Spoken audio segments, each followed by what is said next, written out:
Where is the lightning to lick you with its tongue? Where is the frenzy with which ye should be inoculated? Lo, I teach you the Superman. He is that lightning. He is that frenzy. As promised, I am continuing my series on the philosopher Friedrich Nietzsche. In the first episode, titled Zarathustra's Whip, I focused on Nietzsche's definition of truth, and I showed that it is to be understood in the aesthetic sense. Since Nietzsche does not believe that we can find a worldview that reflects the absolute truth about reality, he rejects the search for absolute truth which was the main goal of philosophy since Socrates. Instead, he talks about creating a worldview, which is in line with all the known facts and is an expression of your will to power. Our second video, therefore, will focus on the act of creation and how it is understood in Nietzsche's work.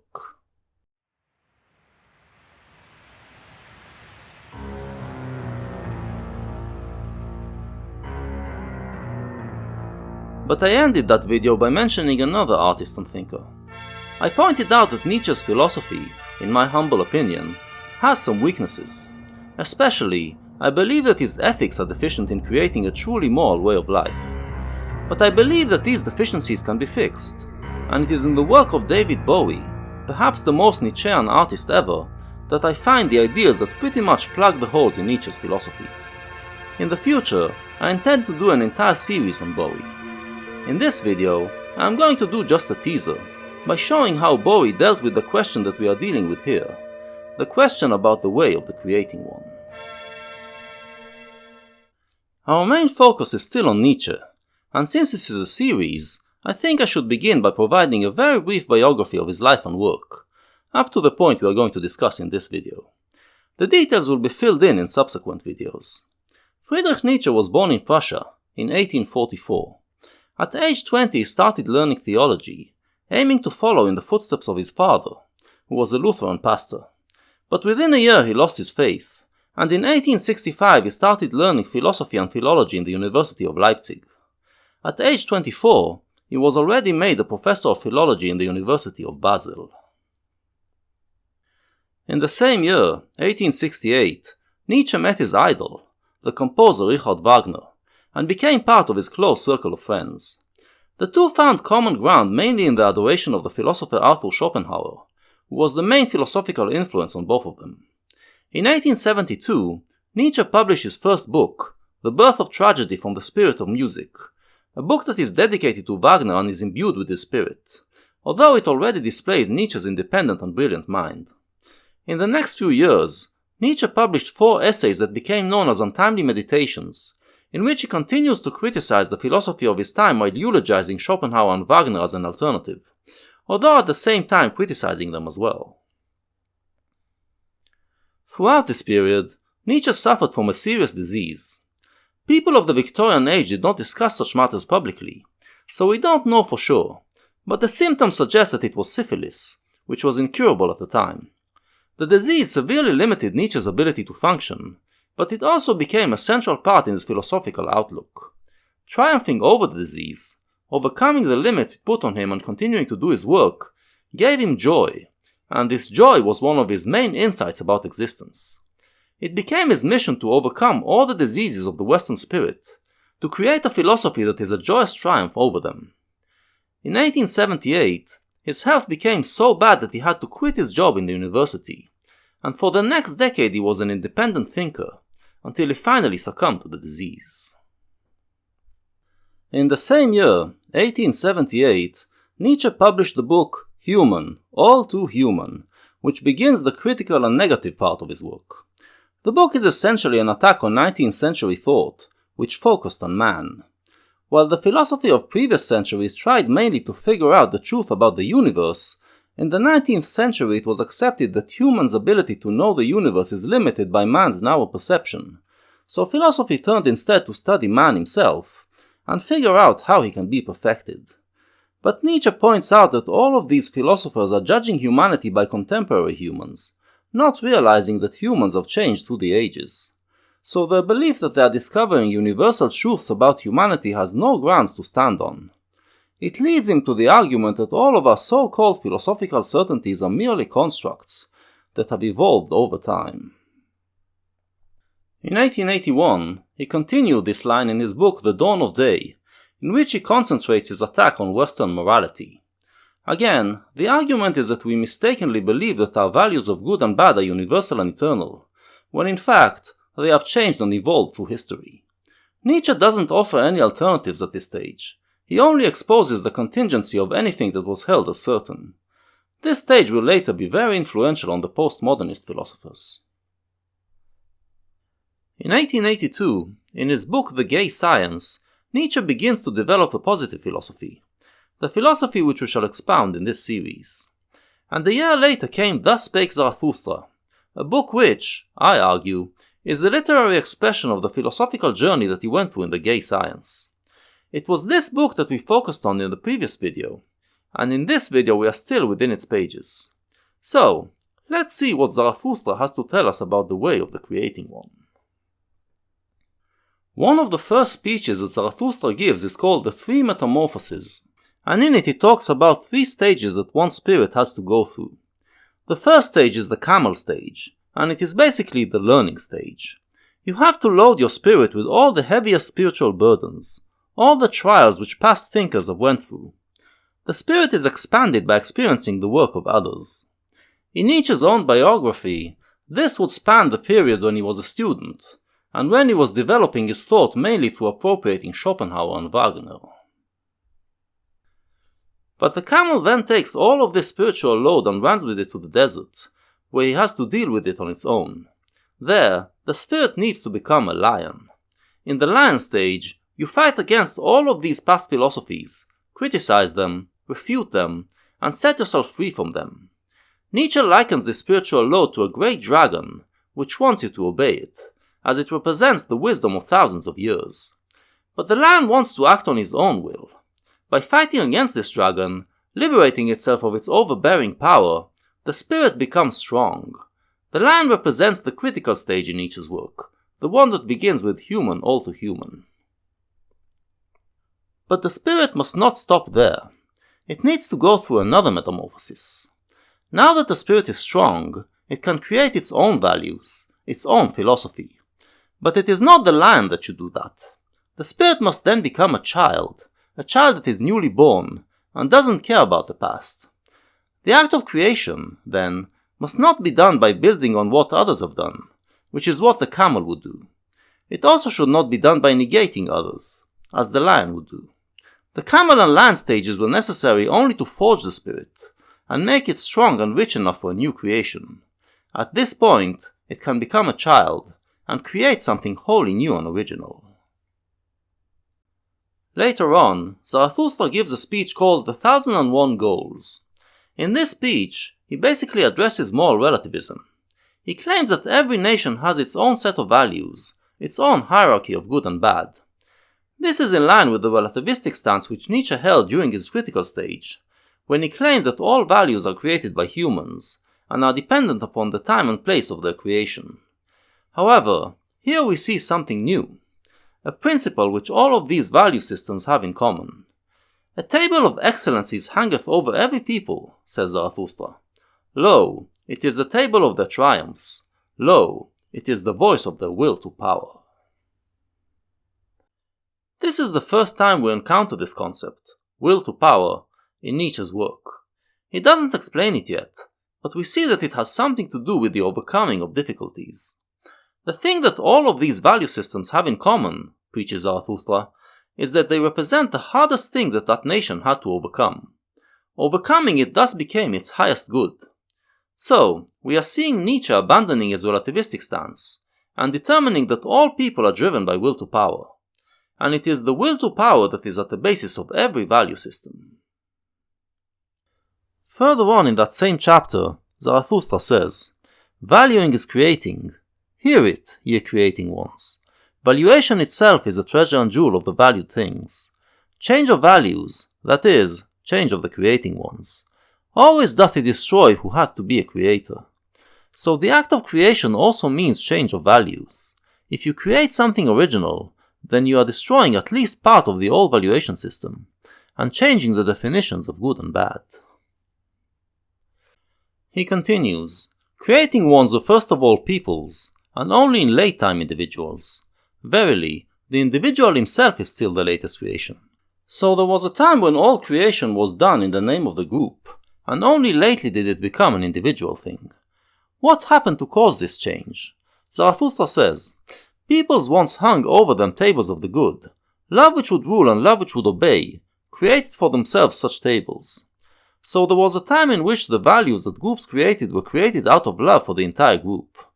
All there is the pleasure in the herd and the pleasure in the ego. And as long as the good conscious is for the herd, the bad conscious only saith ego. At that ancient time, only immoral people were selfish. But then, verily, the crafty ego, the loveless one, that seeketh its advantage in the advantage of many, it is not the origin of the herd, but its ruin." So, at some point, values were created not out of love for the group. They only pretending to be for the group, for the advantage of the many. But actually they were the expression of a crafty ego, driven by selfish motives. We shall understand this part better when we discuss Nietzsche's concept of slave morality. Anyway, these values destroyed the group, made the individuals in it miserable. And that opened the way for the individual to assert itself, to become the one who has to express his own will to power, and create new values. Almost immediately after that, Zarathustra begins to discuss this individual, in a speech called The Way of the Creating One. This speech is the focus of this video, so we are now going to analyze it in full. "Wouldst thou go into isolation, my brother? Wouldst thou seek the way unto thyself? Tarry yet a little and hearken unto me. He who seeketh may easily get lost himself. All isolation is wrong. So say the herd, and long didst thou belong to the herd. The voice of the herd will still echo in thee, and when thou sayest, I have no longer a conscience in common with you, then will it be a plaint and a pain. Lo, that pain itself did the same conscience produce, and the last gleam of that conscience still gloweth on thine affliction." Our values, says Zarathustra, have been created by the group we grew up in. And since these are group values, we believe that individualism is bad. But at some point, your conscience might not allow you to remain in the group, might realize that its values are wrong. You will then have to perform the painful act of overcoming your herd mentality, and go your own way, to find new values. "But thou wouldst go the way of thine affliction, which is the way unto thyself? Then show me thine authority and thy strength to do so. Art thou a new strength and a new authority, a first motion, a self-rolling wheel? Canst thou also compel stars to revolve around thee? Alas, there is so much lusting for loftiness, there are so many convulsions of the ambitions. Show me that thou art not a lusting and ambitious one. Alas, there are so many great thoughts that do nothing more than the bellows. They inflate and make emptier than ever. Free dost thou call thyself? Thy ruling thought would I hear of, and not that thou hast escaped from a yoke. Art thou one entitled to escape from a yoke? Many a one hath cast away his final worth when he hath cast away his servitude." However, says Zarathustra, not everyone is worthy of leaving the group. You have to be powerful enough to create new values. Just rebelling, and saying you'll go your own way, is worthless if you don't have within you the power to create values to live by. How does one gain that power? Well, we've already answered that. By going through the 3 metamorphoses of the spirit, developing it to be rich and powerful enough that it can compel the stars to revolve around you. Free from what? What doth that matter to Zarathustra? Clearly, however, shall thine eye show unto me, free for what? Canst thou give unto thyself thy bad and thy good, and set up thy will as a law over thee? Canst thou be judge for thyself, and avenger of thy law? Zarathustra makes the distinction between freedom from and freedom to, and asserts that freedom from is not enough. Just overthrowing your old values, and living without any rules, is not freedom. To be really free, you must create a value system for yourself, based on your own will, and live by it. Terrible is aloneness with the judge and avenger of one's own law. Thus is a star projected into desert space and into the icy breath of aloneness. Today sufferest thou still from the multitude, thou individual. Today hast thou still thy courage unabated and thy hopes. But one day will the solitude weary thee.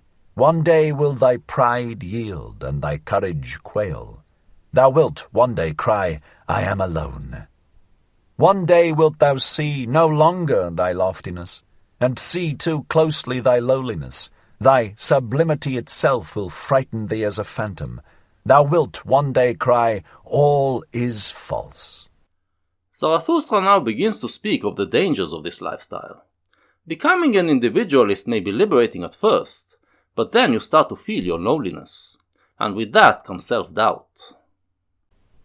There are feelings which seek to slay the lonesome one. If they do not succeed, then must they themselves die. But art thou capable of it, to be a murderer?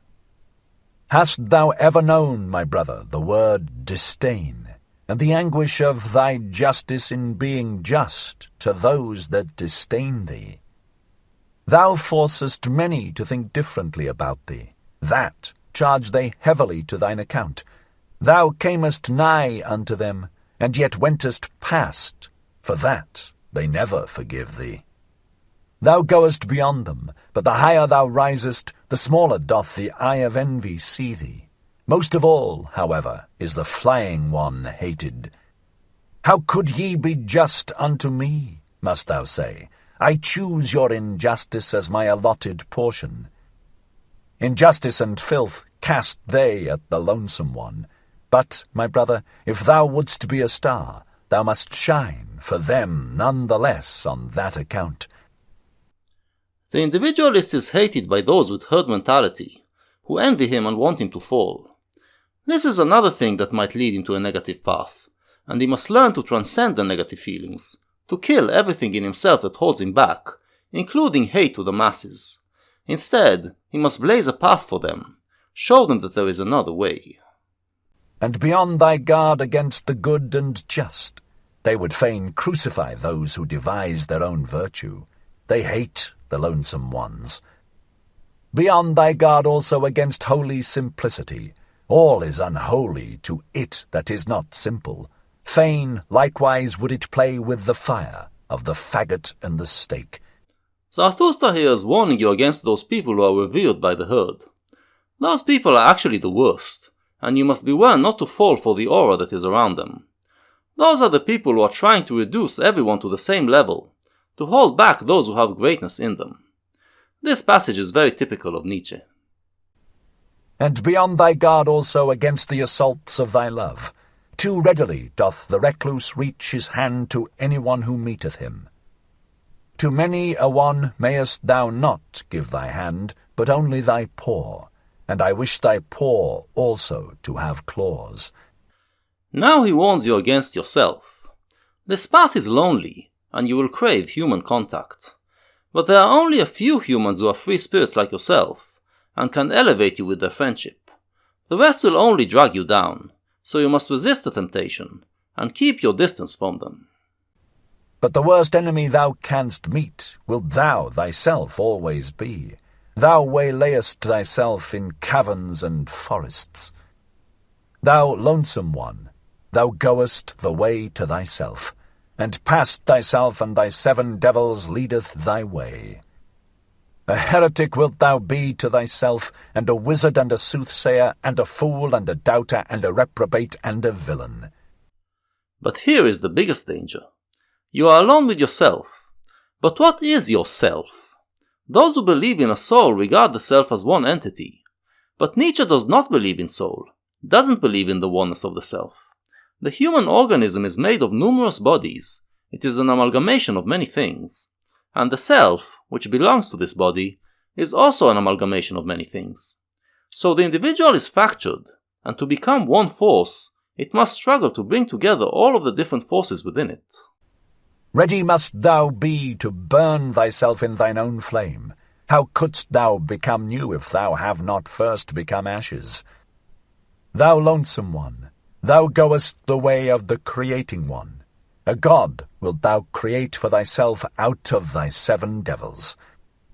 Thou lonesome one, thou goest the way of the loving one. Thou lovest thyself, and on that account despisest thou thyself, as only the loving ones despise. The self thus becomes a battlefield. Parts of the self wage war on other parts, and then they use them as material in the act of creation. Because of the love he feels for himself, the creator wants to take the parts of himself that he despises and make something better out of them. Thus, he reshapes and recreates himself as someone better and more powerful.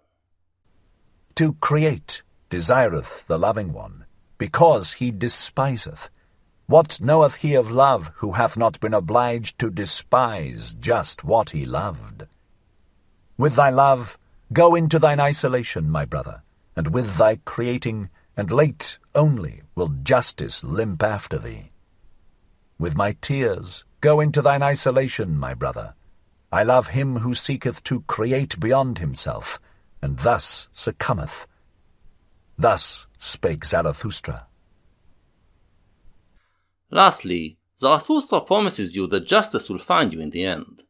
The masses who despise you today will one day come to appreciate your worth for them. So you shouldn't worry about it for now. What you should focus on is creating beyond yourself. In other words, aspire to become greater than what you are today. This theme of creating beyond yourself, and how it comes from a battle within the self, is further developed in a speech called Self-surpassing. And this is actually one of the most pivotal segments in all of Nietzsche's work.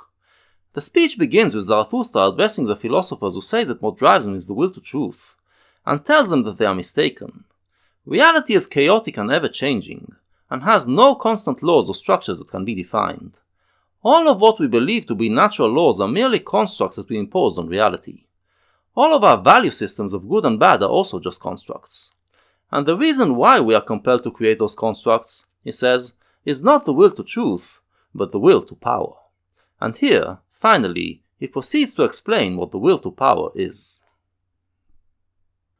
The will to power is the will to be more than what you are. And because of this will, we all feel compelled to obey something, obey a set of rules and values.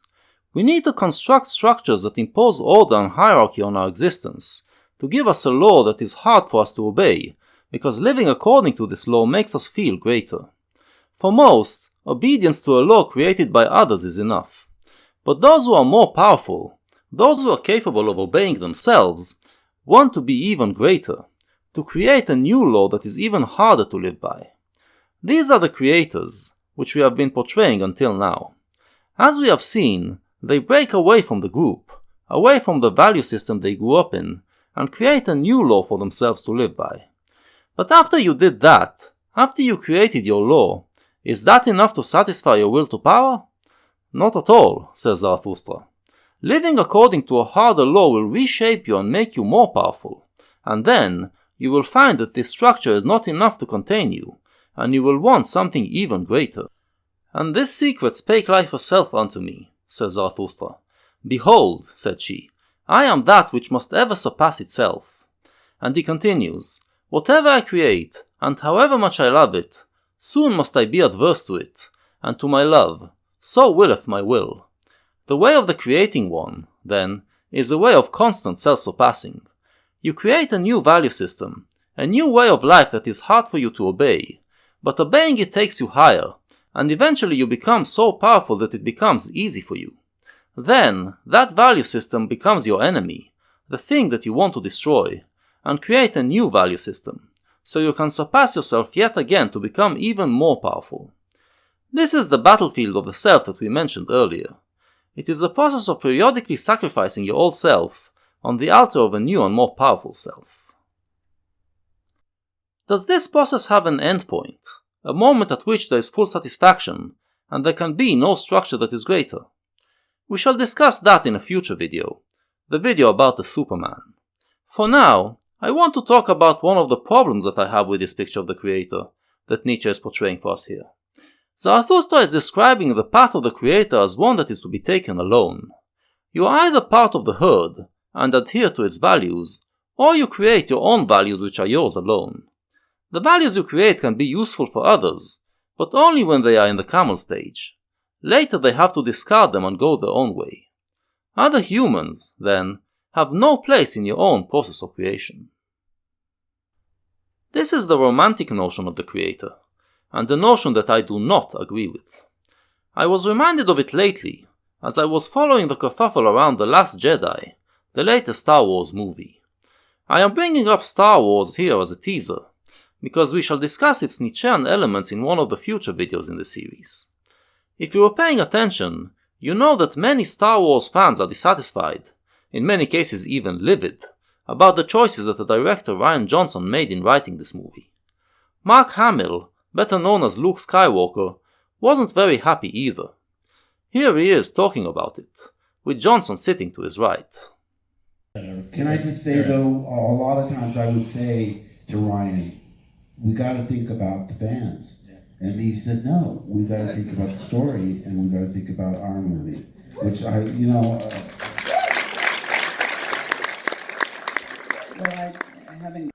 The crowd is cheering, and you probably feel sympathy to that statement as well, because we all grew up on the romantic notion that the artist should not give a damn about what the crowd wants and create according to his or her own vision. But Hamill doesn't seem pleased with this answer, and I bet you also feel that there is something not altogether right here. So let's try to deconstruct this. So, Nietzsche is saying that the individual is on his own, but, as we recall, the individual is not a oneness. The self is fractured. It is actually constructed of many parts, and I would like to suggest that these parts are not unique, but every one of them can be found in other people. Not in all people, but in some. So when we feel alienated to the values of the group, because there is part of us that is dissatisfied with them, this alienation is also felt by some other members of the group. And when we create new values, those other members can actually identify with these values and adopt them. So the act of creation is not an individual thing. It might be created by one individual, but that individual is only expressing something that others feel as well. And that is why art is something that can be appreciated by a group of people.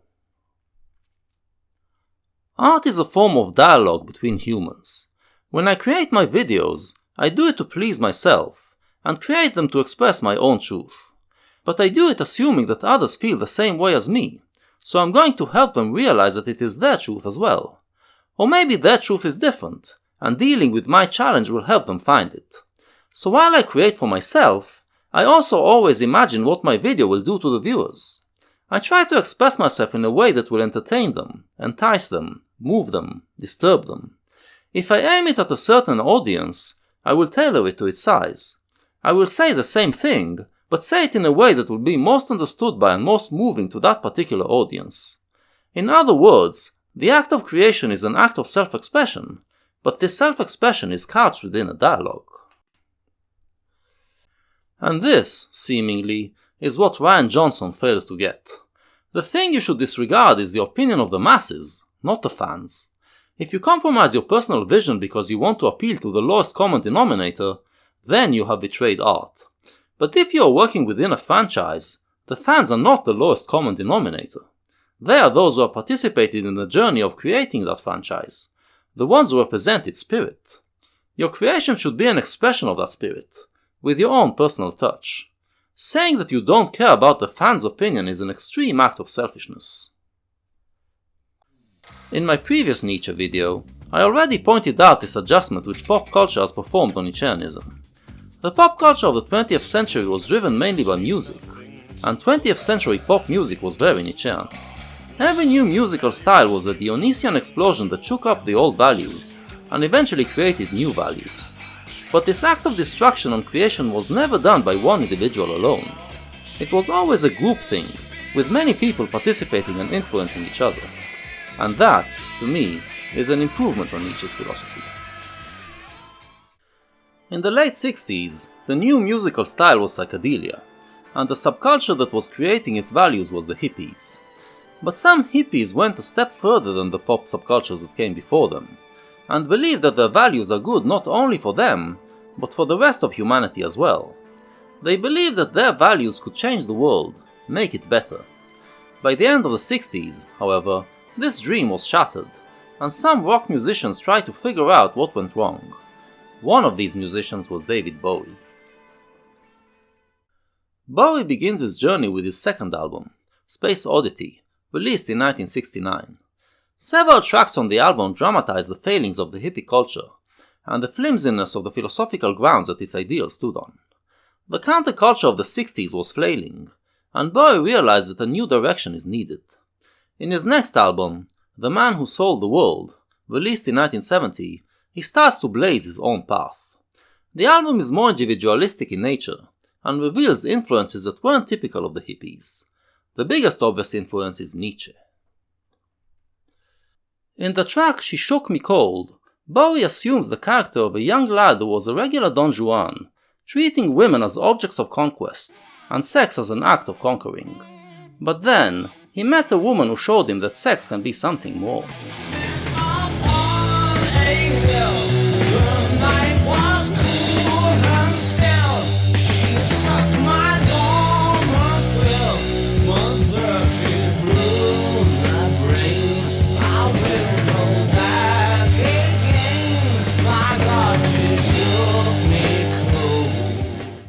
So, first of all, this sexual encounter takes place on a hill, and the whole thing feels mystical. This is in line with the entire album. It aspires to get away from the daily life of the modern urban world, and find the mystical realms hidden within it. His sexual partner is a fiendish being, not necessarily human, and she awakens something in him. What is it? Well, it is his dormant will. That wouldn't mean much if the song wasn't part of an album steeped in Nietzschean concepts. But since it is, we can surmise that what has been awoken is his will to power, which makes him want to experience a greater life than he has been leading. The boy, however, doesn't realize that what gave him this experience was something inside him. He thinks that it is the woman who was responsible for it. And so, he ends the song by telling us that he is obsessed with finding her again.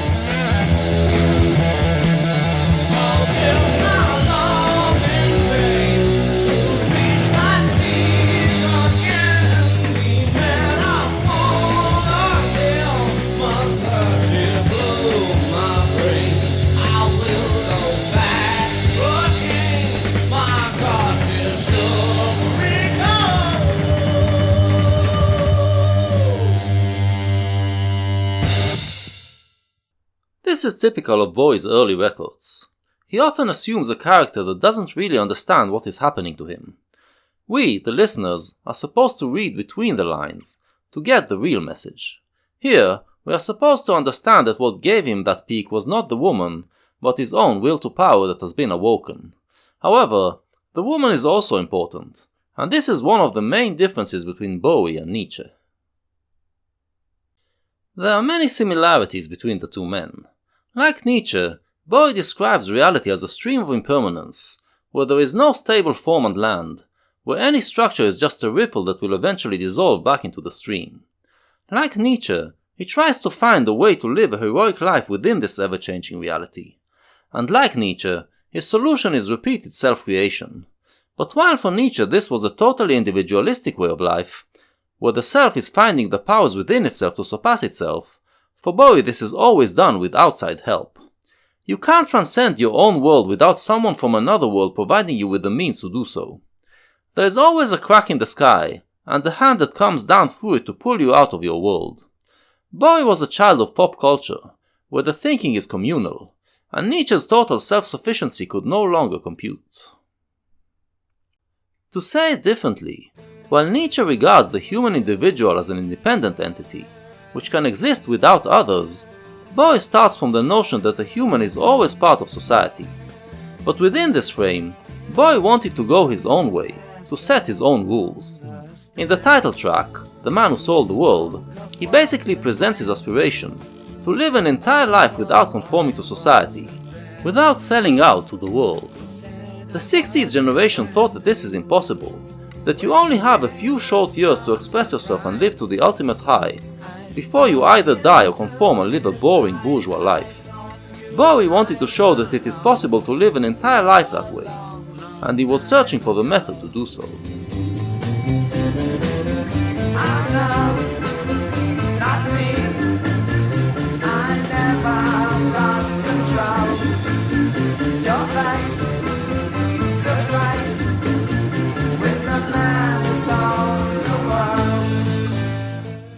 In the opening track, Width of a Circle, we go straight into the drama of his psyche. It's an epic piece, 8 minutes long, and it is one of the most indicative of Bowie's thought in that period.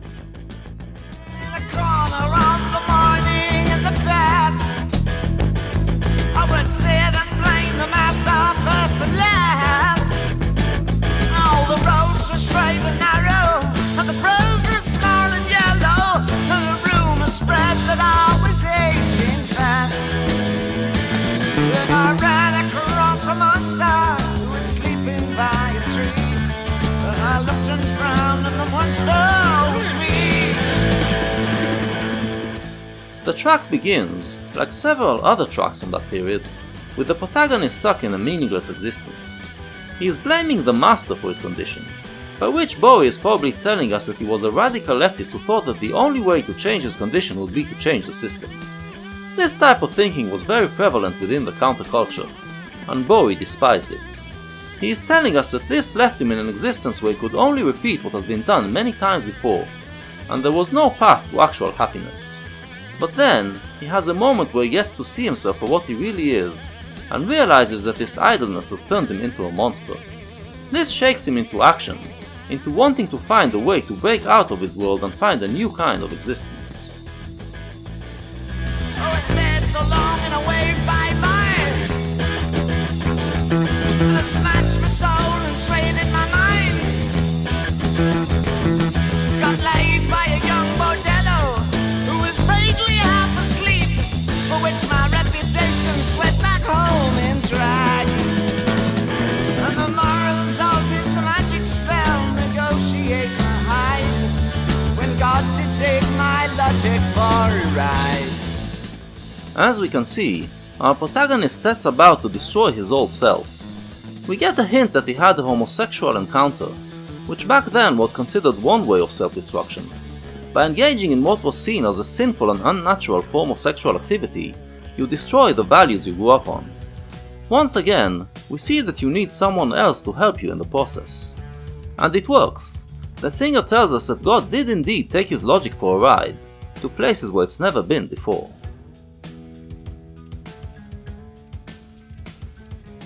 A couple of years later, when Bowie performed the song on stage, as he reached this part he would do a mime routine, in which we see him banging himself against an imaginary wall.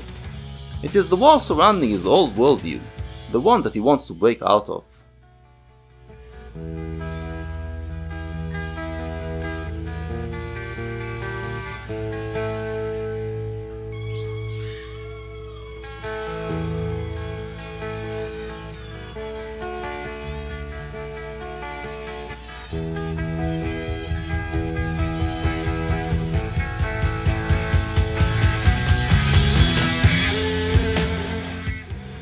Finally he finds a crack in it, and he steps out. Immediately he starts to fly, transcending to the heavens. It is a moment of self-surpassing, the most joyous moment according to Nietzsche, and according to Bowie as well. The music soars along with him, as he experiences the ultimate high. But then, the music changes again.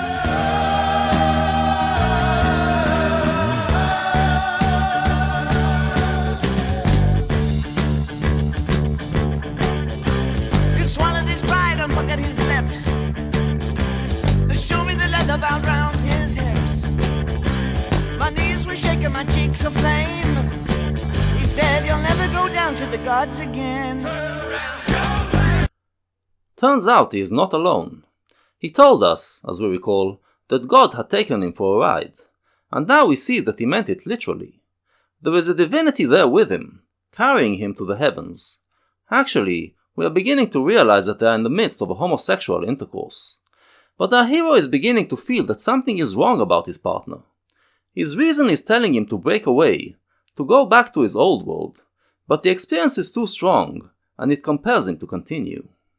Struck the ground, the cabin appeared, and I smelled the burning pit of fear. It crashed 1,000 yards below. I said, "Do it again, do it again." Now it is obvious that there is something wrong, and that this isn't God. His reason is still screaming at him to go back, but he enjoys it so much that he wants more and more. and swollen with devil's love. A snake and high, a venom high.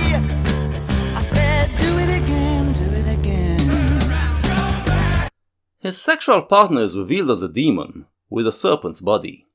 He knows that he must break away, but he is too committed, and he lets the demon carry him away to their final destination.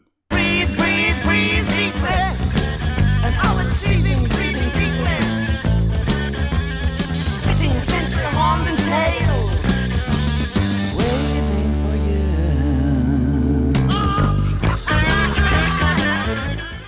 And so the story ends, with our hero stuck in hell, as Satan's plaything.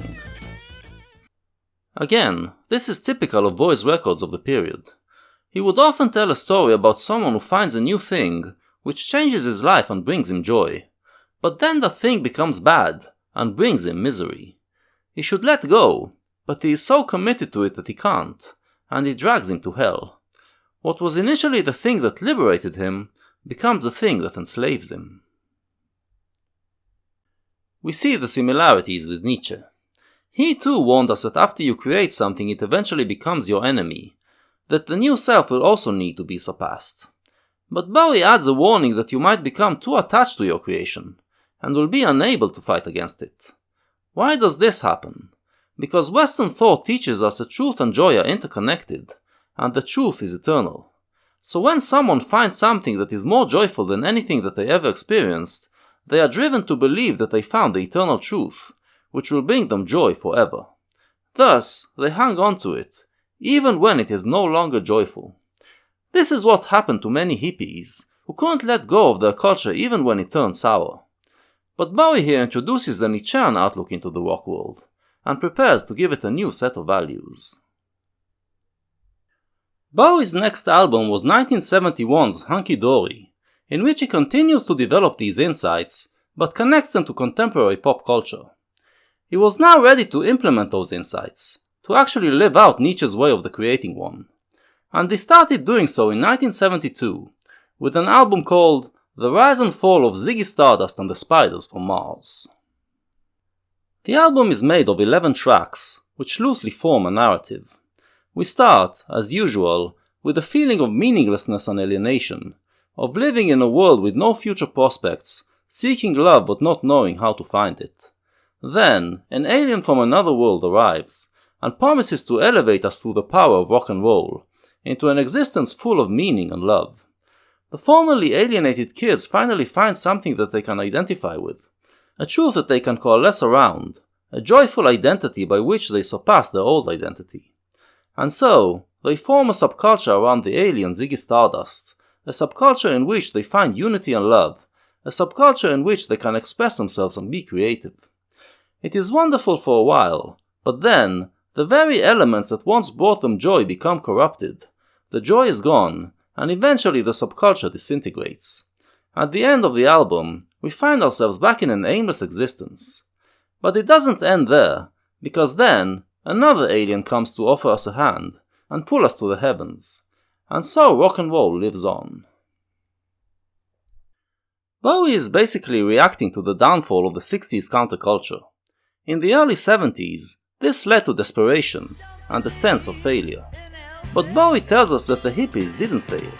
They simply made the mistake of believing that the joy of psychedelic music expressed an eternal truth, when in fact psychedelia was just the thing that allowed for creation and self-surpassing at that specific historical moment.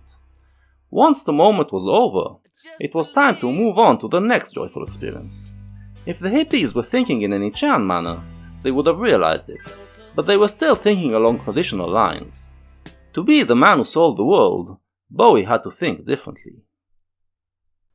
The real novelty of the album was that Bowie made the plot happen in real life as well. By appropriating elements of cultures that were alien to mainstream Western culture, he assumed the character of the alien Ziggy Stardust, and started touring across Britain. And, lo and behold, it worked. The kids reacted just like the album predicted, and Ziggy became a pop sensation, a voice to alienated youth. A subculture formed around him, and it all went according to the blueprint laid in the first half of the album. But then, after experiencing Ziggy's rise, Bowie had no intentions of going through his fall. As a true Nietzschean, he took control over his transformations. At the height of Ziggy's fame, when he felt like things are beginning to get corrupted, he simply killed him off. Of all the shows on this tour, this particular show will remain with us the longest, because not only is it the last show of the tour, but it's the last show that we'll ever do. Thank you. At the end of the first part of Thus Spake Zarathustra, Zarathustra gathers his disciples and tells them, "I now go alone, my disciples. Ye also now go away, and alone. So will I have it. Verily, I advise you, depart from me, and guard yourselves against Zarathustra. And better still, be ashamed of him. Perhaps he hath deceived you. Now do I bid you lose me and find yourselves, and only when ye have all denied me, will I return unto you." This is obviously paraphrasing Jesus in his last days, except Zarathustra isn't reprimanding his followers for denying him, but rather asks of them to. Basically, he is telling them that they have completed the camel stage, taking from him what he had to give them, and now they should go their own way and complete their spiritual development. Only when they are original creators will he return to them as an equal, and then they can have a real exchange. So for Nietzsche, the act of self-creation is always an individual thing, and the community is just a gathering of different individuals. For Bowie it is different. The self-creation is a communal thing, and is creating a shared identity. But when it is no longer a good identity, the members of the community should deny it, and part ways to find a new communal identity. If you realize that the shared identity has become corrupted, the best thing to do is to break up the band. Many Ziggy fans felt betrayed when Bowie retired him, but Bowie was operating on another set of rules.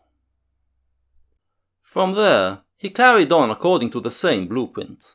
Every year he would put out an album, which would open with a track describing his alienation to the identity that he had in the previous album. The subsequent tracks would then overcome this alienation by presenting a new identity, which would be created by appropriating from alien cultures.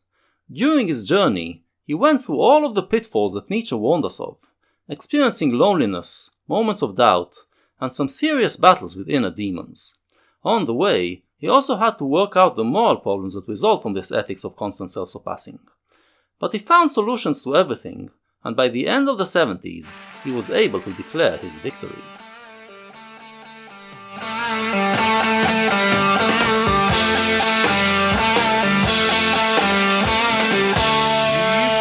Upon the stair and spoke of was and when, although I wasn't there.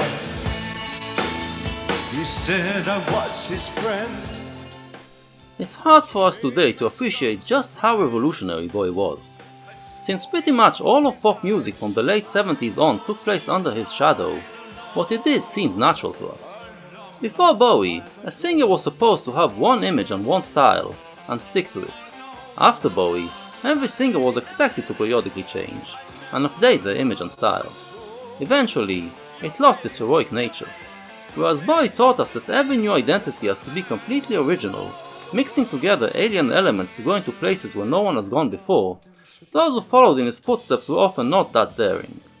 So it doesn't seem that exciting and dangerous anymore. Nevertheless, Bowie updated the Nietzschean idea of self-surpassing and brought it into pop, and in so doing, made it a lot more prevalent in our culture. In a fast-changing world like our world, it is hard to remain connected to the spirit of the time, but those who have internalized his ethics of regeneration have managed to do so. Bowie showed us that you can live an entire life of remaining true to yourself, never selling out to the system, and still be successful. It is an amazing story of triumph, and in the future I'm going to tell it here. To the artists among us, Bowie showed how to remain relevant and effective. By appropriating elements from other cultures and mixing them with elements of his culture, he would liberate something that his culture was hitherto unable to express. There were always those who identified with the new thing that he created, and they formed a new shared identity, a new culture.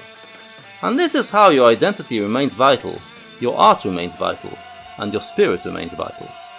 If you are one who wishes to create, you should load your spirit with this lesson.